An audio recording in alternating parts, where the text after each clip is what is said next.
Hola a todos, bienvenidos a este nuevo vídeo técnico en el que vamos a ir matizando las diferencias entre una válvula de expansión termostática como la que tenemos abajo a la derecha con respecto a una válvula de expansión electrónica o similar que la que tenemos arriba.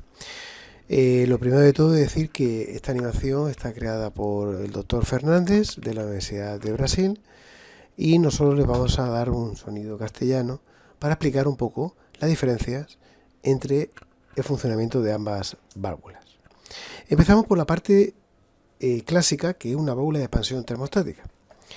Ambas válvulas tienen como objetivo expansionar el refrigerante en estado líquido para que pase al evaporador y continúe en este, evaporándose, hasta conseguir un recalentamiento lo más ajustado posible al diseño y así mejorar la eficiencia de la planta frigorífica o del equipo frigorífico en cuestión. Si empezamos con la parte termostática, como estamos viendo, aquí tenemos que llega la entrada de líquido por la parte de la válvula, ¿vale? Y dentro de la válvula tenemos dos fuerzas. Este es el pistón de la misma, ¿vale? Dos fuerzas controladas por un lado, la presión que el líquido del bulbo que está conectado, térmicamente conectado al tubo de la salida del evaporador, lo más cercano posible al evaporador, para captar la temperatura de salida. Ese líquido, ese tubo, llevará una información a la válvula de esa temperatura.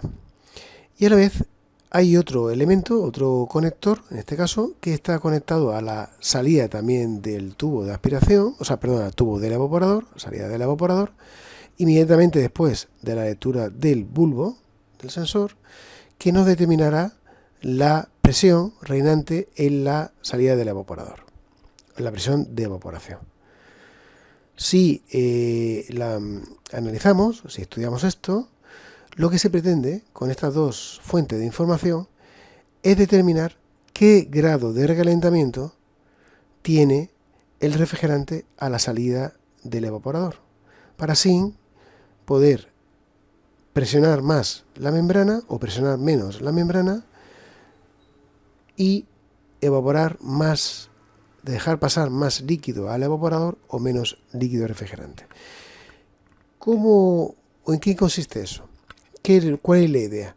La idea, y ya la generalizamos para la válvula de expansión electrónica, es que el recalentamiento, que en estos casos está ajustado entre 5 y 7 grados, para evitar que así pueda ir a llegar refrigerante al compresor, que es, recordemos, la diferencia entre la temperatura del tubo a la salida del evaporador con respecto a la temperatura de evaporación. ¿Qué significa eso? Significa de que intentaremos que dentro del evaporador se haya disipado la mayor cantidad posible de líquido hasta el final del mismo, es decir, aprovechando la mayor cantidad posible de evaporador para así el rendimiento optimizarlo. ¿Vale? Eso sería el control de recalentamiento. Aprovechar al máximo, a través de la válvula de expansión, el recorrido del refrigerante líquido a su paso por el evaporador.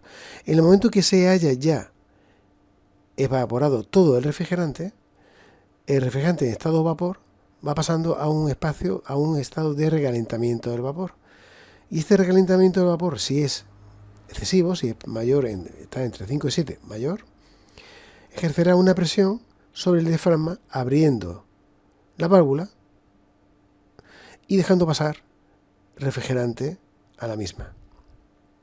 Si la temperatura decae con respecto a la temperatura equivalente a la presión de evaporación, implica de que todavía hay líquido y la válvula evidentemente mandará a cerrar, el bulbo mandará a cerrar la válvula para que éste deje pasar menos refrigerante y así aumentar el recalentamiento y evitando consiguientemente que parte del líquido se salga del evaporador y llegue al compresor. Es decir, que aquí habría dos funciones, una proteger al compresor y otra optimizar el evaporador. Evidentemente, si el refrigerante se evapora en el evaporador, como tiene que ser, ¿vale? Optimizamos no solamente el compresor, la válvula y todo el sistema, sino también hacemos que todo el rendimiento sea lo mejor posible. Esto con respecto a las válvulas de expansión termostática. ¿Qué tenemos con respecto a la válvula de expansión electrónica? El proceso es similar. A nivel de cálculo de recalentamiento y optimización del sistema. Pero en este caso, la válvula de expansión electrónica, como estamos viendo aquí, ¿vale? El control del mismo, el control de su capacidad, el control de su funcionamiento, viene determinado por un programa, un autómata que la controla, que emite, que hace que funcione o no funcione. Recordemos que hay dos tipos de función, o dos tipos de válvulas de expansión electrónica, la que va por pulsos, dejando pasar una cantidad constante de refrigerante al mismo, ¿vale? O cerrándola a través de pulsos de apertura y cierre, pero siempre a través de un pistón calibrado, ¿vale? Un pistón calibrado que deja pasar esa cantidad de refrigerante. ¿Hasta cuándo? Hasta que la información que le llega del sensor de temperatura y el sensor de presión al autómata determine que el grado de recalentamiento lo tiene ya conseguido, ha optimizado la inyección de refrigerante al evaporador y mandará información de parar o ir parando la válvula de expansión.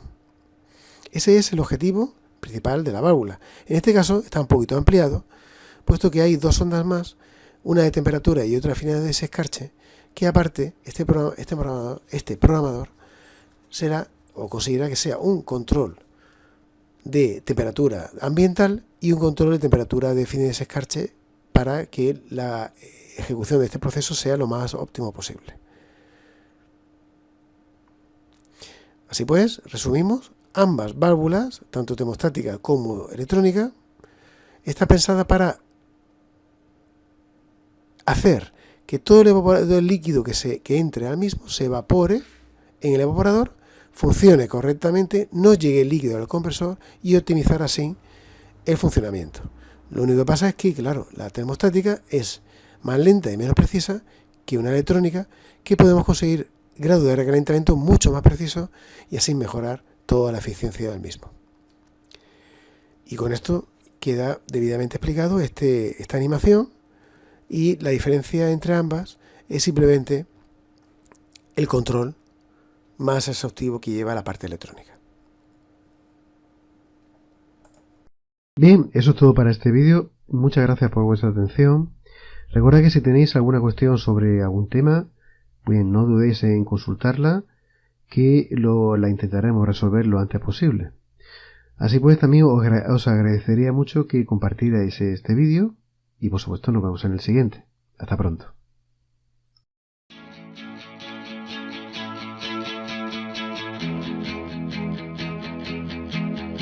Saharan dust from a desert storm leaves the Amazon, then gives off